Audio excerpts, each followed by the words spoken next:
তুমি কি নিজেকে খুব তাড়াতাড়ি বলে বসো লেটস মুভ অন? এত ফিল করার কি আছে? এত ওভার রিয়াক্ট কেন করছি?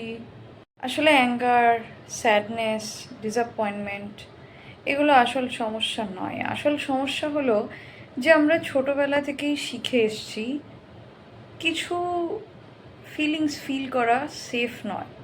তাই আমরা নিজেকে ডিস্ট্র্যাক্ট করি, বিজি করে রাখি আর নিজেকে বলি আই এম ফাইন। কিন্তু এখানে একটা প্রবলেম আছে।